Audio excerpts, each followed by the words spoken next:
우리 성경 말씀 보겠습니다. 로마서 5장 20절 말씀입니다. 로마서 5장 20절 21절 말씀을 보겠습니다. 함께 읽겠습니다. 율법이 들어온 것은 범죄를 더하게 하려 함이라. 그러나 죄가 더한 곳에 은혜가 더욱 넘쳤나니 이는 죄가 사망 안에서 왕노릇한 것 같이 은혜도 또한 그 의로 말미암아 왕노릇하여 우리 주 예수 그리스도로 말미암아 영생에 이르게 하려 함이라. 아멘. 성구를 이렇게 같이 했는데 그거는 종이를 준 건 뭐냐면 이렇게 자꾸 쓰라는 거예요. 그다음 우선 들고서 성경을 읽을 때는 이렇게 빗금을 이렇게 단어를 어구 절구를 이렇게 나누는 게 참 중요해요.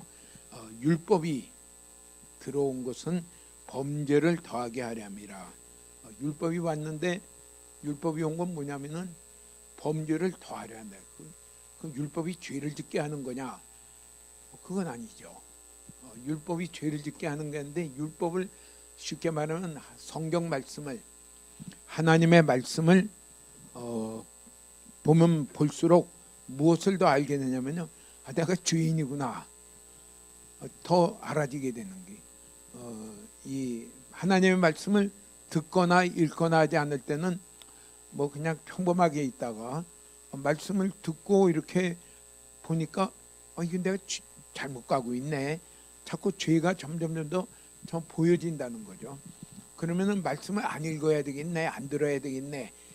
그렇다고 죄가 없어지냐면은 죄는 여전히 있는데 돌아올 방법이 없는 거죠. 그 자꾸 말씀을 듣고 읽고, 요한계시록인대로 이 예언의 말씀을 읽는 자와 듣는 자와 그 가운데 있는 것을 지키는 자들이 복이 있다. 이렇게 자꾸 이렇게 읽고 듣고 하는 저희들 되면 좋겠습니다. 율법이 들어온 것은 범죄를 더하게 하려 함이라. 그리고요, 그러나 죄가 더한 곳에 은혜가 더욱 넘쳤나니, 죄하고 은혜하고를 이렇게 대비를 했어요. 죄가 더한 곳에, 죄가 갈수록 있는 곳에 은혜가 더 넘쳤다 이랬어요. 그 성경도 보면은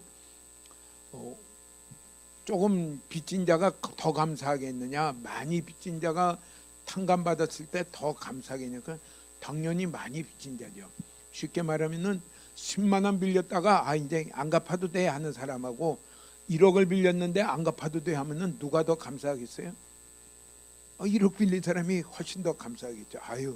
가고 뭐라도 좀 좀 대접해 보려고 이렇게 애를 쓰겠죠.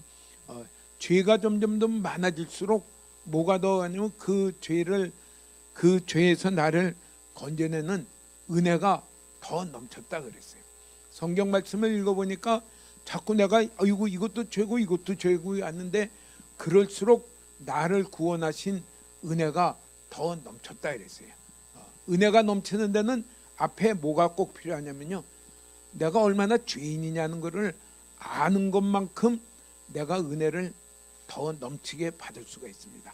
하나님, 나는 죄는 잘 몰라도 되는데 은혜를 많이 받기를 원합니다. 그런데 은혜를 성경은 뭐라고 하냐면 죄가 넘친 곳에 은혜가 넘쳤다 그랬어요.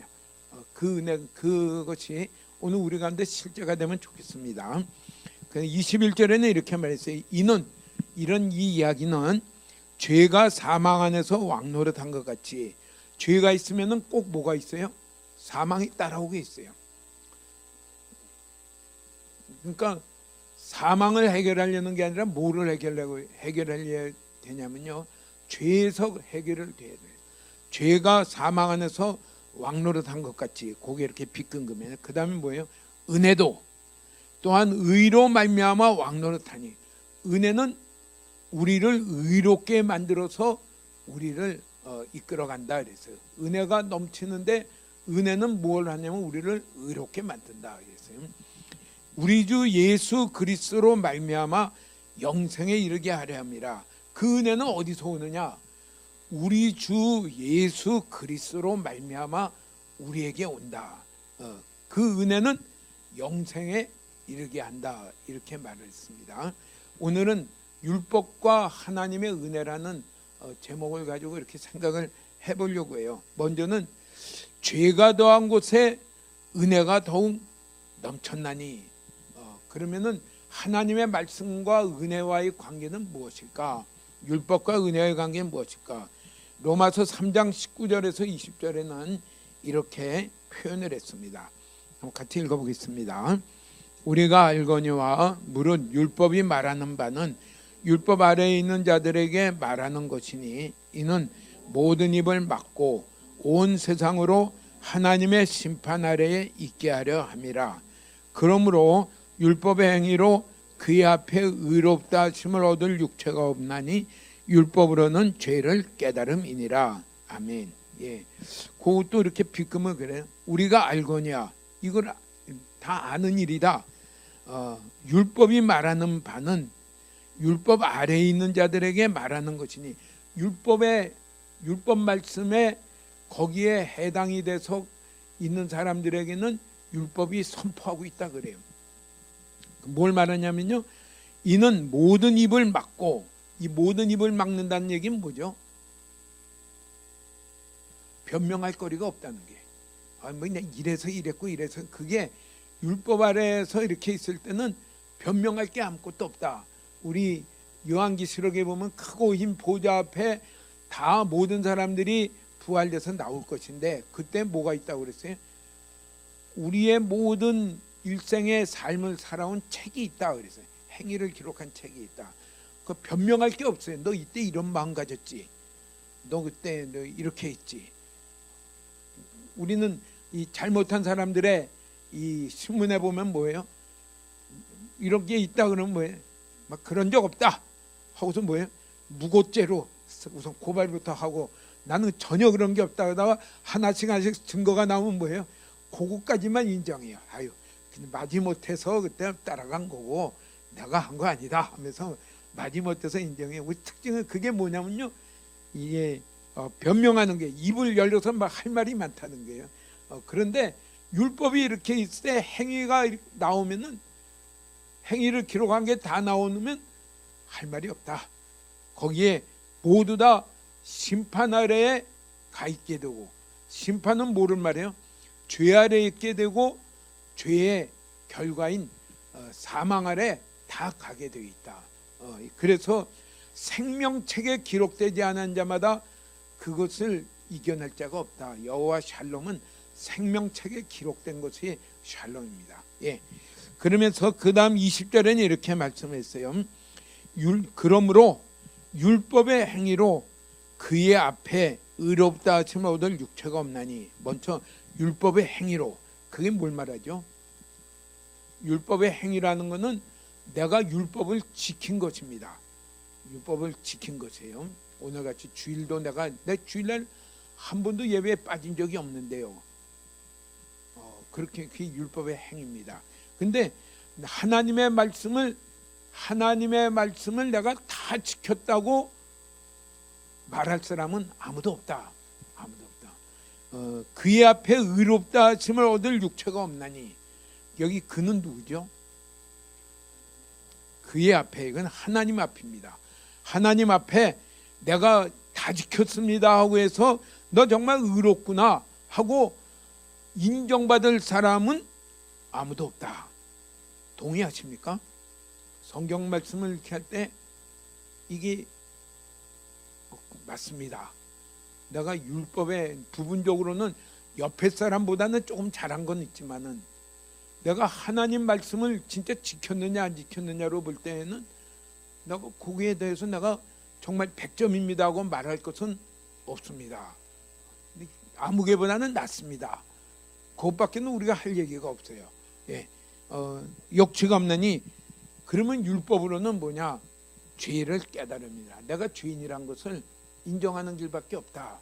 율법은. 그 율법에 하는 일이 무엇이냐면요, 죄를 깨닫게 하는 일이에요. 거기에 뭐가 넘쳐요? 은혜가 넘쳤다 그래요. 예수 믿는 기쁨은 어디에 넘치느냐?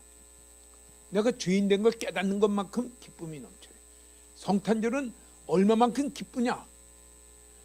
나 같은 죄인을 위하여 하나님이 육신이 되어 오셨다는 것을 내가 죄인이라는 것을 아는 것만큼 그 정말 기쁜 소식이 되고요.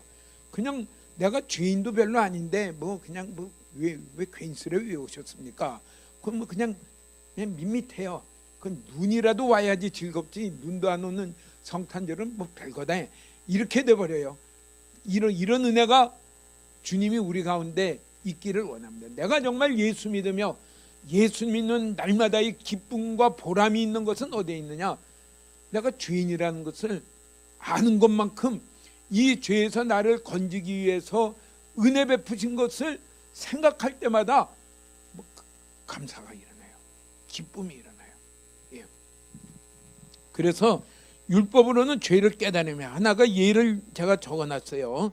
마태복음 5장 21절 22절에는 이 산상수훈이라고 그러죠. 거기에 뭐냐면 너희가 바리새인이나 서기관보다 더 의롭지 않으면은 결단코 천국에 합당하지 않다 이렇게 말하고, 첫 번째 등 계명이 뭐냐면은 살인하지 말라 이거예요. 한번 같이 읽어볼까요?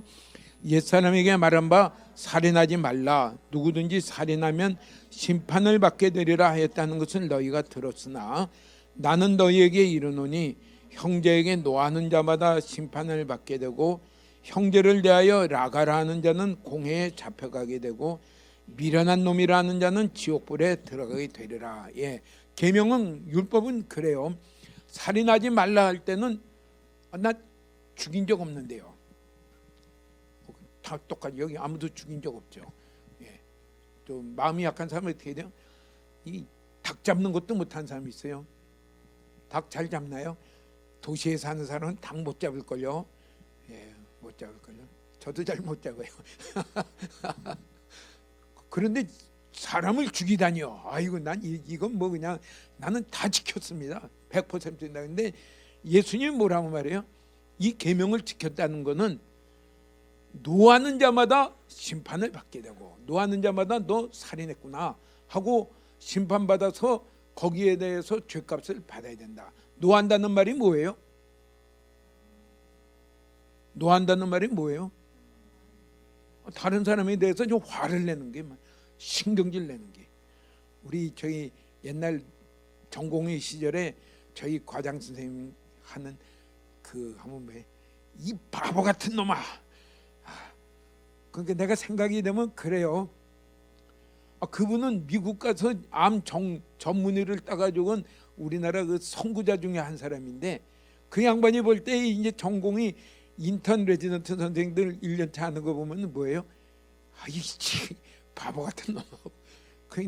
요새 내 이 성경을 보면서 야, 그 양반 지옥에 갔을까 천국에 갔을까 그냥 입버릇처럼 하루에도 몇 번씩 이 바보 같은 놈 하면서, 그래도 그 정도로 했으니까 다행이죠. 뭐 더 뭐 집어 던지고 이랬으면 뭐 큰일 나죠. 근데 말로 그냥 그렇게 해요. 그분의 주장은 예수 믿으라고 하면 내가 날마다 영락교회 앞을 지나가는데 교회 앞 지나가는데 뭐 그러면 된 거 아닙니까? 그냥 모르겠어요. 어떻게 됐는지. 그래요. 근데 우리가 이 말씀을 정직하게 살인하지 말라 할 때는 담대해요. 난 뭐 죽인 적 없는데, 나는 닭도 못 잡는데. 그런데 사람에게 노하는 자마다 심판을 받게 되고 하니까 찜찜해요. 찜찜해. 내가 자주 성격이 좋아가지고 화를 잘 안 내는 편이지만은 그래도 한 번씩은 폭발하는데, 이거 참 큰일 났네. 그러고 나서는 어떻게 되면 몇 년을 사셨어요? 어릴 때서부터, 꼬마 때서부터 사탕 안 사주면 신경질 낸 것부터 시작을 하면은 막 그냥 야, 이 두고두고 합니까? 이건 보통 건수가 아니네. 심각해져요. 그 다음 또 더 나가요. 형제를 대하여 라가라 하는 자는 공회에 잡혀가고, 그게 이제 미련한 놈이다. 라가라 하는 자. 쉽게 말하면 뭐예요? 다른 사람을 멸시하는 거예요. 저 원래 저래. 저런 애야. 그게 뭐냐면요, 그냥 별다른 악한 마음을 안 가지지만은 아무개 하면은 그냥 벌써 이렇게 멸시해요. 그 자마다 뭐라고 그래요? 살인했다 그래요. 살인했다. 기독교 정신하에서 이렇게 됐기 때문에 서구는 서구 유럽이나 미국 쪽은 우리보다 이런 거에 대해서는 사회적으로는 좀 깨어 있어요. 예를 들어서 이 불구가 되어 있다. 불구가 되어 있으면 그들을 위해서 무엇을 해줄까? 하고 이 동양 쪽의 유교권에서는 어떻게 돼요? 넌 밖에도 나오지 마 하고서 그냥 부끄러워하고 이렇게 돼요.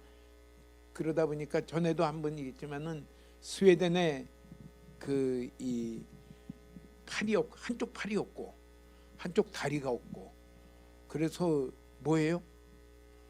발가락에다 수저 꽂아가지고 먹고. 근데 그 엄마가 얘를 갖다 뭘 시켜요? 똑같이 시켜요. 수영장 데려가서 수영시키고 아기 때서부터 그 수영도 잘하고 또 가서 찬양도 잘해요. 이 양반이 미국에 일본에 와가지고 나 같은 죄인 살리신 그러니까 영어로 불렀겠죠. 어메이징 그레이스. 이걸 불렀더니 일본 사람들이 뿅 갔어요. 일본도 우리랑 비슷한 문화가 돼가지고 이렇게 막 불구가 된 자보다 못한 사람 무시하고 있는데 와가지고 이 의족 달고 뭐 이러고 와서 하는데 이 부르는 거 보고 그래요. 그래서 이 사람들이 일본 사람들이 예수를 잘 안 믿잖아요. 근데 교회에 어떻게 오냐면요. 어메이징 그레이스 찬양 배우자 그러면은 그땐 교회 와요. 교회 오는데 그러고 와요. 그게 뭐냐면요. 이런 토대 위에서 사회의 문화가 생겼기 때문에 이게 우리보다는 더 그냥 자연스럽게 그렇게 되어가는 것 같아요. 예. 그래서 우리가 율법에 대해서 이게 말할 때에 우리가 지금 한 가지 계명만 가지고 살인하지 말라. 그 다음에는 또 간음하지 말라. 뒤에 가서는 뭐예요? 내 원수를 사랑하고 위해서 기도해라. 뭐 그런 거 하나하나 생각할 때마다 아이고 뭐가 드러나요? 내가 이만큼 잘했습니다가 드러나는 게 아니라 뭐예요? 내가 그렇게 못 살았던 게 그게 드러나요. 여기 아이들 키우느라고 어떻게 참 수고했죠. 아이들 키울 때 어떻게 돼요? 큰 소리 안 질러본 사람. 여기 여성 성도님들 아이들 기를 때 한 번도 난 큰 소리 안 지르고 아이고 그래 그럴 수도 있지 아이고 그래 보시는 분 대부분 그랬겠지만은 가다가 보면 어떻게 해야 돼? 답답하면은 막 빽하고 소리 지르고 막 그냥 막 한 번씩 그러죠. 다 사랑하는데도 그래요. 그때마다 뭐예요? 살인했다 그래요. 그러니까 이 계명에 우리가 몰라서 지금 편안하겠지만 계명을 하나하나씩 마태복음 5장에 있는 식으로 계명을 이렇게 보게 되면 어떻게 돼요? 내가 굉장한 죄인이구나. 굉장한 죄인이구나. 이게 율법이 하는 일이다 그랬어요. 내가 죄인이구나. 그래요. 그러면서 갈라디아서 3장 19절에는 이렇게 좀 읽기 쉽게 현대인 성경으로 제가 거기다 써놨는데 같이 한번 읽어볼까요? 그렇다면 율법을 주신 목적은 무엇이었습니까? 그것은 약속된 분이 오실 때까지 죄가 무엇인지를 깨닫게 하기 위한 것입니다. 그 율법은 천사들이 전해준 것을 사람이 받아 공포한 것입니다. 율법은 성경 말씀은 왜 주셨는가? 그것을 잘 지켜가지고 그래가지고 의인이 되라고 주신 게 아니라 약속된 분 그리스도가 올 때까지 내가 죄를 깨닫게 하는 일이 율법이 하는 일이다. 그러면 우리가 말씀에 대해서 조금 정리해 볼 필요가 있어요. 첫째는 말씀은 하나님이 이렇게 살아라고 주신 하나님의 기준이요 표준입니다. 하나님 나라의 백성은 이렇게 살아야 된다. 그런데 그 말씀이 그렇게 살아야 된다고 하는 그 말씀이지만은 그 말씀이 내게는 어떻게 돼요? 지키려고 해보니까 자꾸 들어보니까 뭐가 되냐면요, 지키지 못하는 자기를 보게 돼요. 그래서 로마서 7장 12절에는 이렇게 말씀을 했어요. 이로보건대 율법은 거룩하고 계명도 거룩하고 의로우며 선하도다. 내가 율법을 보면 볼수록 죄인 자리에 가 있는데 그러면 율법이 잘못된 거냐? 죄 짓도록 막 나를 이렇게 쑥쑥쑥쑥 나를 윽박지르는 거냐? 그게 아니라 율법은 정말 선하고 거룩하고 의로운 말씀이다. 하나님 나라의 백성이 살아야 될 기준이요 표준이다. 그런데 어떻게 돼서 내가 이 율법을 읽을수록 내가 죄인이 되느냐? 그 문제는 하나님에게 있는 게 아니라 말씀에 있는 게 아니라 문제는 누구에게 있느냐면 내게 있는 것입니다. 내가 죄 아래 있기 때문에. 그래서 로마서 3장 9절에서 10절에는 이렇게 말씀을 했어요. 같이 보겠습니다. 그러면 어떠하냐? 우리는 나으냐? 결코 아니라 유대인이나 헬라인이나 다 죄 아래에 있다고 우리가 이미 선언하였느니라. 기록된 바 의인은 없나니 하나도 없으며. 거기에 뭐냐면요, 말씀을 율법을 보면 볼수록 죄인이 되는데 죄 아래에 있다는 것을 선포하는데 거기다 이랬어요. 유대인도 헬라인도. 유대인이란 건 무슨 뜻이에요? 말씀을 가지고 늘 읽고 늘 묵상하고 살아요. 그 유대인 집에 요 앞에 보면은 이렇게 말씀 성구를 적어서 그거 만지고 들어가요. 그게 신명기 6장 5절에 있는 대로요. 너희는 이 말씀을 이 문에다가 써서 들어갈 때도 보고 나올 때도 보고 이마에다가 해서 했고 모자 안에다가 제가 볼 때는 빵똥 모자고요. 그 유대인들이 쓰는 모자. 그 모자 안에다가 그 성구를 적은 걸 갖다가 신명기 6장이 적은 거를 써서 이렇게 해요. 이 사람들이 유대인들이에요. 근데 그들도 죄 아래 있다. 죄 아래 있다. 율법을 말씀을 갖고 있다고 해서 그게 죄를 아닌 게 아니라 율법대로 살았느냐가 문제다. 또 헬라인은 유대인이 그럴 거면 헬라인 이방인은 그건 뭐 말할 것도 없다. 유대인이나 헬라인이나 그걸 우리식으로 말하면 뭐예요? 모태신앙이나 한참 헤매다가 죽기 전에 예수 믿는 사람이나 그 사이에 든 모든 사람은 다 똑같이 죄아에 있는 사람들이다. 죄아에 있는 사람이다. 누가 저한테 물어요. 언제부터 예수 믿었냐고 해서 난 어머니 뱃속서부터 새벽 예배 다닌 사람입니다. 얼마나 오래 했지만 그래도 뭐가 필요해요? 내가 죄인이라는 것을 깨닫는 게 필요해요. 우리 금년 넘어가기 전에 이미 그렇게 왔겠지만은 새삼스럽게 우리가 주의 말씀 앞에 서보는 시간이 있기를 축복합니다. 나 같은 죄인 살리신 그 은혜 놀라와. 그게 그 은혜가 진한 사람도 있고요. 그냥 평범한 사람도 있고 그래요. 차이는 뭐예요? 내가 얼마나 죄인이었다는 것을 내가 얼마나 느끼고 있느냐, 내가 그것을 얼마나 깨달았느냐, 거기에 따라서 그 강도는 달라지게 되어 있습니다. 은혜가 넘치는 새해를 바라보며 그 앞에 하나님이 해놓은 길을 뭐냐면 유대인이나 헬라인이나 내가 다 죄인이라는 것을 깨닫는 과정을 통해서 은혜가 우리 가운데 넘치도록 부어지게 되어 있다. 내가 은혜되는 말씀을 열심히 공부했더니 은혜가 넘치더라. 그건 성경이 그렇게 되지 않아요. 말씀을 정직하게 보고 보니까 뭐예요? 내가 정말 구제받을 수 없는 어마어마한 죄인이구나. 그거를 우리 가운데 깨닫는 그것을 무엇이 하고 있느냐? 말씀이 하고 있어요. 말씀이, 율법이 하고 있어요. 그래서 갈라디아서 3장 23절 24절에는 이렇게 말씀을 합니다. 같이 한번 더 읽어보겠습니다. 믿음의 때가 오기 전에는 우리가 죄의 포로가 되어 믿음이 계시될 때까지 갇혀 있었습니다. 그래서 율법은 우리를 그리스도에게로 인도하는 가정교사 구실을 하여 우리가 믿음으로 의롭다는 인정을 받도록 하였습니다. 믿음의 때가 오기 전에는, 내가 믿음으로 받아들이기 전에는 우린 다 어떤 사람이냐면요, 죄의 포로가 되어 있어요. 말씀이 이러니까 내가 더 이렇게 살아봐야지. 안 돼요. 더 그 아래 있게 돼 있어요.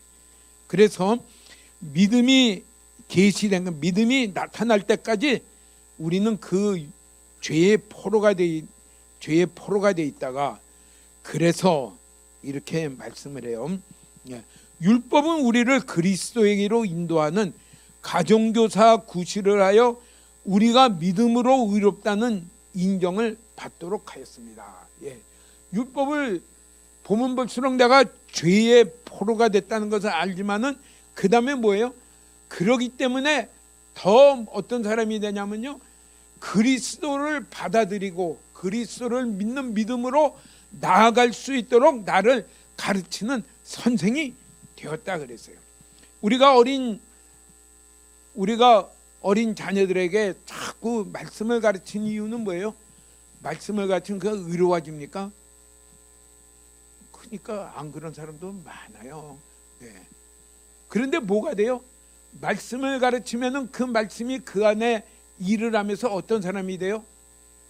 그리스도를 향하여 나아갈 수 있는, 믿음으로 반응할 수 있는 틀이 그 앞에, 그 안에 딱 껴져 있기 때문에 어릴 때서부터 자꾸 말씀을 듣게 하고 읽게 하고, 또 말씀을 듣든지 안 듣든지 자꾸 이야기해서 그게 그 마음 가운데 새겨질 때에 그가 어떤 일, 그 말씀이 그 안에 어떤 일을 할 수 있느냐면은 그리스도에게로 돌아오는, 믿음으로 반응하는 사람이 될 수 있는 가정교사 일들을 하게 되는 것을 우리에게 말씀합니다.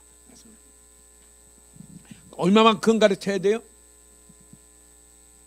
어린애들 영재학원 보내는 것보다 더 많이 가르쳐야 돼요. 학원에 가서 그냥 영재학원서부터 시작해서 우리 아이는 좀 뭔가 좀 다른 것 같아. 그래서 3살 때서부터 막 보내기 시작해가지고 막 보내고, 유치원도 3년 다니는 사람 4년. 제가 늘 이 자랑스럽게 얘기하는 거는 내가 세문안 유치원을 나온 사람입니다. 그걸 얘기를 해요. 왜냐하면 저 때는 그런 유치원 나온 사람이 별로 없었어요. 저희 집안도 5명이나 되지만은 세문안 유치원 나온 사람은 외동딸 하나, 큰형 하나. 그 다음에는 안 보냈는데 저를 왜 보냈느냐? 너는 좀 너무 모자란 것 같아가지고 좀 가야 되겠다. 넌 정말 정말 좀 모자란 것 같다. 그래서 내가 이 중 4번째지만은 내가 유치원 가는 영광을 누렸어요. 그래서 세문안 유치원 가도 뭐 별로 된 것도 없지만은 그래 갔더니, 요새는 유치원은 몇 년간 다녀요? 기본이 2년, 좀 더 하면 3년, 뭐 그냥 막 가요. 근데 그거보다 더 뭘 더 가르쳐야 돼요? 말씀을 가르쳐야 돼요. 그래야지 그가 언젠가는 믿음의 사람으로 그가 일어설 수 있을 것이다. 왜? 그 말씀이 그를 믿음으로 그리스도께로 인도하는 가정교사 역할을 하기 때문에, 그게 그 안에 그들에게 선생님을 붙여주는 일들을 하기 때문에 어릴 때부터 거기에다가 많은 시간을 들이고 투자를 하시기를 축복합니다. 그래서 믿음으로 의롭다는 인정을 받도록, 이게 하나님이 우리 가운데 하시는 일들이에요. 율법을 자꾸, 우리가 왜 말씀을 자꾸 들어야 돼요? 읽어야 돼요? 새해에는 말씀을 더 많이 읽고 더 많이 들으시기를 축복합니다. 더 많이 들으시면서, 언제까지 말씀을 자꾸 들어야 돼요? 저는 우리 밴드에 설교가 올라와 있는 것을 참 감사하면, 제가 설교를 했지만 제가 이들에 사나요? 못 살아요. 설교는 정말 은혜예요. 와서 하면은, 하기 전까지는 고민스러워. 이게 도대체 빛이 보여야 되는데, 근데 하다 보면 말씀에 하나님이 이렇게 풀어줘요. 어떻게 했는지, 내가 어떻게 40분 50분을 설교를 했지. 그러고 나서 뭐예요? 그냥 있으면 나는 그 사람 안 돼요. 그러기 때문에 뭐예요? 또 들어야 돼요. 또 듣고 또 듣고, 그래서 내가 어디 될 때까지요? 내가 그 사람으로 믿음으로 내가 살아가는 사람이 될 때까지 자꾸 말씀을 들어야 돼요. 들어야지 그 다음에 우리가 한 발자국 나아갈 수가 있어요. 우리 새해는 일주일에 한 발자국씩 나가는, 금년 아직 새해 안 되지만 마지막까지 한 발자국이라고도 나아가는 그런 우리가 주의를 말씀을 받는 우리들이 되시면은 축복이 되겠습니다. 놀라운 축복이 되겠습니다. 예. 로마서 3장 24절에는 이렇게 말씀을 했습니다. 그리스도 예수 안에 있는 속량으로 말미암아 하나님의 은혜로 값없이 의롭다 하심을 얻은 자 되었느니라. 예. 어떻게 우리가 믿음으로 이 의롭다는 자리로 갈 수 있는가? 그게 은혜인데, 죄가 용서받아 죄가 구원받아 의롭게 되는 그게 은혜인데, 그 은혜가 어떻게 오느냐 하니까 로마서 3장 24절에 그리스도 예수 안에 있는 속량으로 말미암아. 속량이란 말이 뭘까? 속량으로 말미암아 하나님의 은혜로 값없이 의롭다 하심을 얻은 자 되었느니라. 하나님의 은혜는 뭐예요? 값없이 값은 대가도 없이, 자격도 없이. 공부 많이 해서 자격증을 많이 따잖아요. 자격증 안 따도 그리고 주는 게 그게 은혜예요. 값없이. 내가 자격도 없고 대가도 없고 그렇지만은 주시는 게 은혜다. 뭘 주느냐? 의롭다함을 준다 그랬어요. 의롭다. 그러면 그렇게 주는 은혜는 어떻게 오느냐? 그리스도 예수 안에 있는 속량으로 말미암아 그 속량받은 것을 믿음이라는 단계를 통해서 은혜가 우리 가운데 오게 되는 것을 말합니다. 속량이란 게 무엇일까? 예, 속량이란 것은 값을 치러서 빚을 다 갚았다. 이래. 빚을 다 갚았다. 예. 빚 지면은 자유하나요? 자유 못해요. 빚 지면은. 근데 빚을 다 갚아버린 것을 가르쳐서 뭐냐면 속량이라고 말을 해요. 근데 내가 갚은 게 아니라 누가 갚아요? 다른 분이 갚아준 걸 그걸 갖춰서 속량이라고 말해요. 내가 한 거는 내가 갚았다 이렇게 됐는데 다른 분이 내가 잔뜩 빚진 거를 대신 갚아줬다. 그걸 뭐라고 하냐면 속량이라고 그래요. 내가 율법을 보면 볼수록 죄가 잔뜩 있는데 그 죄의 빚을 누가 다 갚아줬느냐? 예수 그리스도가 다 갚아줬다. 할렐루야. 예수 그리스도 안에 있는 속량으로. 어떻게 그러면 속량하셨습니까? 디모데전서 1장 15절에 이렇게 말씀을 했습니다. 같이 한번 볼까요? 믿보다 모든 사람이 받을 만한 이 말이요 그리스도 예수께서 죄인을 구원하시려고 세상에 임하셨다 하였도다. 죄인 중에 내가 괴수니라. 믿보다 믿을 만한 말이다.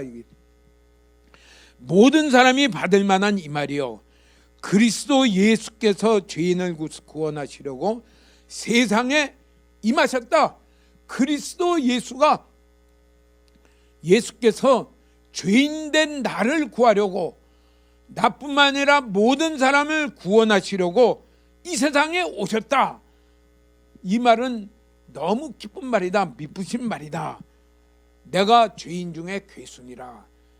내가 죄인 중에 괴수라면 사도 바울이 한 얘기인데, 그가 정말 제일 못된 죄를 많이 지었는 게 아니라 가장 말씀을 많이 알다 보니까, 많이 아는 사람 중에 하나가 되다 보니까 어떻게 돼요? 죄가 너무 많어. 저는 우리나라 법률 육법전서를 많이 알지 못합니다. 아주 조금만 알아요. 예를 들어 남의 것 도둑질했으면 그 사람 죄인이다. 남을 속였으면 그 사람 죄인이다. 그 정도 알아요. 그 정도. 근데 법을 잘 아는 사람들은 어떻게 돼요? 이것도 죄고 해서 뭐 하면은, 요새 뭐 잘못하면은 많이 걸려요. 개인정보 위반죄다. 그래서 그 사람이 뭐 이렇게 잘못했는데 그걸 막 드러내면은 명예훼손죄다, 개인정보 위반죄다, 뭐 걸리는 게 많아요. 근데 그런 거 대부분 사람들은 몰라서 그냥 홧김에 뭐 그 비밀스러운 얘기를 확 끄집어냈다 그러면 그냥 되려 뒤집어 쓰게 돼 있어요. 무슨 차이예요? 얼마나 아느냐 차이예요. 얼마나 아느냐. 이것도 죄고 저것도 죄고 죄고. 내가 죄인 중에 괴순이란 건 뭐예요? 말씀을 많이 알고 말씀을 더 가까이 하고 이 말씀을 통해 하나님과 더 가까이 가다 보니까 뭐예요? 완전 죄투성이구나. 나만큼 죄인인 사람이 어디 있을까? 더 있을까? 그런데 이런 죄인 중에 괴수된 죄인인 나까지라도 구원하시려고 그리스도 예수께서 이 세상에 오셨구나. 이 말은 자꾸 할 만한 얘기다. 모든 사람이 알아야 될 얘기다. 이게 그리스도 예수의 속량이십니다. 또 이어서 히브리서 2장 9절에는 이렇게 말씀을 했습니다. 이렇게 말씀했습니다. 같이 한 번 더 읽겠습니다. 오직 우리가 천사들보다 잠시 동안 못하게 하심을 입은 자 곧 죽음의 고난 받으심으로 말미암아 영광과 존귀로 관을 쓰신 예수를 보니 이를 행하심은 하나님의 은혜로 말미암아 모든 사람을 위하여 죽음을 맛보려 하심이라. 예수님이 오셔서 뭐 했어요? 천사들보다 잠시 동안 못하게 하심을 입은 자. 그러면서 뭐냐? 곧 죽음의 고난을 받으셨다 그랬어요. 이게 속량이에요. 어디서 죽음의 고난을 받으셨어요? 십자가에서 죽음의 고난을 받으셨어요. 그가 이렇게 죽음의 고난을 받으신 것은 하나님의 은혜로 말미암아 모든 사람을 위하여 죽음을 맛보려 함이라. 그 죽으심은요, 모든 사람을 위하여 죽음을 맛봤다 이랬어요. 죽음을 맛봤다. 모든 사람을 위한다는 말은 뭐예요? 내 죄를 예수님에게 옮겨버렸어요. 옮겨가지고 예수님이 뭐예요? 죄인이 됐어요. 예수님이 모든 사람의 죄인을. 그게 뭐냐면요, 나를 속량하신 것입니다.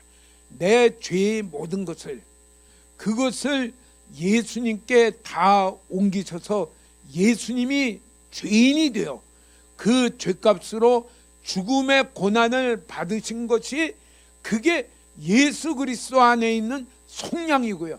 그 속량함으로 말미암아 우리가 어떤 사람이 됐냐면요, 의로운 사람이 되었다 그랬어요. 그것이 하나님의 은혜다 그랬어요. 하나님의 은혜다. 오늘 우리의 복음의 출발이 이렇게 있어요. 율법은 다시 한번 정리하면 이렇게 말을 해요. 율법은 내가 얼마나 독한 죄인인지, 정말 요 한 가지만 고치면 될 죄인이 아니라 이건 손볼 수 없는 죄인이에요. 죄인.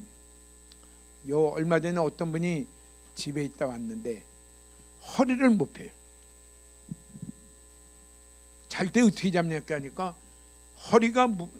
얼굴이 무릎에 닿아서 잡니다. 그 자세가 어떤지 기억나겠죠? 이렇게 허리를 이렇게 좀 펴려니까 다리가 올라와 같이 해서, 아이고, 그러면서 뭐예요? 나 죽겠다고 하는 고함 소리도 같이 올라오고 비명도 올라오고 그래요. 그래서 그분에게 뭐예요? 진통제 통증이 있으니까 진통제 주사랑 뭐 붙이는 거랑 오만 거 다 해서 겨우 폈어요. 폈더니 어떻게 돼요? 이 접힌 부분이 다 헐어버렸어. 그냥 엉망이 돼가지고 다 헐어버렸어. 어디서부터 해야 되는지. 그러고 있으니까 뭐 가만히 있으니까 엉덩이 다 헐기, 이쪽에 접힌 부분 다 헐기. 야, 저거 어떻게 하나. 그래요. 율법을 읽으면 읽을수록 어떤 사람이 돼요? 야, 이 말도 죄고 저 마음보도 죄고 저것도 죄고 이런 상황이 있거든. 어디서 해야 되는지 뭐 감당할 수가 없어요. 감당할 수가 없어요. 그런데 그 자리로 가야 돼요. 내가 그 자리로 가야 돼요. 우리의 잘못된 위로는 뭐예요? 아, 내가 그냥 아무 계단은 좀 나은 것 같아. 그 사람보다는 뭐 다 따지면 죄인 아닌 사람이 있나? 근데 내가 저 사람보다는 좀 나은 것 같아. 그래서 지옥 밑바닥은 저 사람이 가고 나는 그래도 그 사람보다 조금 위층에 내가 있지 않겠느냐. 그러면서 스스로 그냥 지내요. 그게 은혜가 우리 가운데 풍성하게 부어지는 것을 막는 것과 같아요. 우리 그 은혜를 가로막는 것을 바짝 들어서 버리시기를 축복합니다. 언제 버려요? 새해가 오기 전에, 금년이 가기 전에 내가 얼마만한 죄인인데 그 죄를 그걸 갖다가 자꾸 보면서 이런 죄인을 구원하신 주님 그 자리에 감사함으로 가는 그 길목이 뭐냐면 내가 죄인 된 것을 처절할 만큼 깨닫는 것이 그게 하나님의 은혜가 우리 가운데 넘치는 하나님의 말씀이 우리 가운데 인도하는 거예요. 근데 그게 그 존 뉴턴과 같은 그 좀 특이한 사람이다 그렇지 뭐 우리 같이 평범하게 이렇게 살던 사람도 그러느냐. 근데 성경이 뭐라고 말했어요? 유대인이나 헬라인이나 똑같다 그랬어요. 다 그런 과정을 가야 됩니다. 그런 과정이 안 가서 이렇게 가는 분들은 어떻게 돼요? 은혜가 부은데 어떻게 돼요? 가뭄에 쫄쫄쫄쫄 나오는 수도꼭지에 물이 쫄쫄쫄쫄 나오는 만큼 조금밖에 안 와요. 은혜가 내 가운데 콸콸콸콸 폭포수와 같이 오는 사람은 어떻게 돼요? 내가 얼마만한 죄인이었다는 것을 깨닫는 것만큼 그 사람에게는 어떤 것도 감사하고 어떤 것도 주님 은혜입니다 하고서요 그 나가는 겸손한 사람이 되어질 것입니다. 그렇게 되어지는 것은 무엇이 되냐면요, 말씀이 내 안에 비춰져서 내가 이런 죄인이라는 것을 아는 것만큼 깨닫는 것만큼 은혜가 우리 가운데 넘치게 되는 것을 말씀합니다. 그래서 우리가 다 그 자리로 가시기를 축복합니다. 새해에는 내가 무엇보다도 더 말씀을 자꾸 읽겠습니다. 더 말씀을 듣겠습니다. 내 새해 목표는 한 달에 한 독씩 12번을 읽는 것입니다. 이 목표가 문제가 아니라 하루에 한 달에 한 번이 아니라 1년에 석 달에 한 번씩 읽든지 뭐 읽더라도 자꾸 읽어가는 가운데 어떤 사람이 돼야 돼요? 내가 벗어나도 한참 벗어났구나. 특별히 어릴 때서부터 교회에 나와서 오랫동안 다니신 분들은 여기에 대한 감각이 떨어질 수 있어요. 자꾸 볼수록 내가 그런 사람이구나. 정말 이런 나를 버리지 않냐고. 그리스도가 하나님이 육신을 입고 우리 가운데 찾아오셔서 죽음의 고난을 만나 내 죄를 다 속량하신 그 은혜가 너무너무 감사하고 너무너무 기쁩니다. 그 사람으로 우리는 더 새롭게 은혜의 바다가 우리 가운데 가득하시는 이런 새해로 맞이할 수 있게 되기를 축복합니다. 아멘. 그래서 에베소서 2장 8절에서 10절 사이에는 이렇게 말씀을 했습니다. 한번 같이 한번 읽어보겠습니다. 너희는 그 은혜에 의하여 믿음으로 말미암아 구원을 받았으니 이것은 너희에게서 난 것이 아니요 하나님의 선물이라. 행위에서 난 것이 아니니 이는 누구든지 자랑하지 못하게 함이라. 우리는 그가 만드신 바라 그리스도 예수 안에서 선한 일을 위하여 지으심을 받은 자니 이 일은 하나님이 전에 예비하사 우리로 그 가운데서 행하게 하려 하심이니라. 아멘. 거기에 이렇게 말씀을 했어요. 그 은혜에 의하여 믿음으로 말미암아 구원을 받았으니, 믿음으로 말미암아 예수님을 믿는다는 것이 뭐예요? 내가 이렇게 죄인인데 하나님이 사람 되어 오셔서 십자가의 죽으심의 고난으로 나를 죄에서 건지며, 죄에서 건지면 당연히 그 다음에 뭘 건져요? 죄의 형벌인 영원히 지옥 가는 그 가운데서 나를 건지신 것을 내가 받았습니다. 그 은혜를 내가 받았습니다. 그게 예수 믿는 거예요. 예수 믿는 것은 착하게 살자가 아니에요.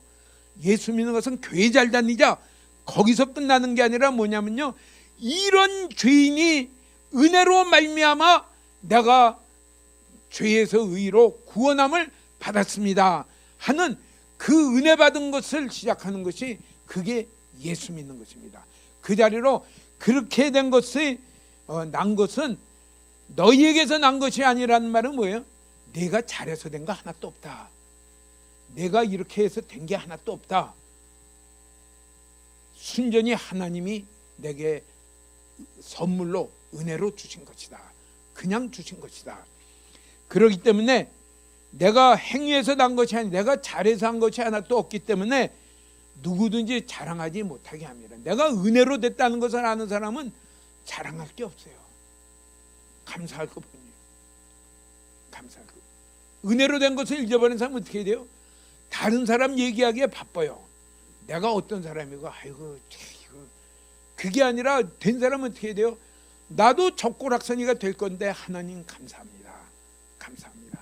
은혜의 큰 물줄기가 터지는 그런 2005년에서 2026년으로 2025년에서 2026년으로 바뀌어지는 그런 멋진 새해가 되며 멋진 은혜의 해가 떠오르는 새해가 되시기를 축복합니다.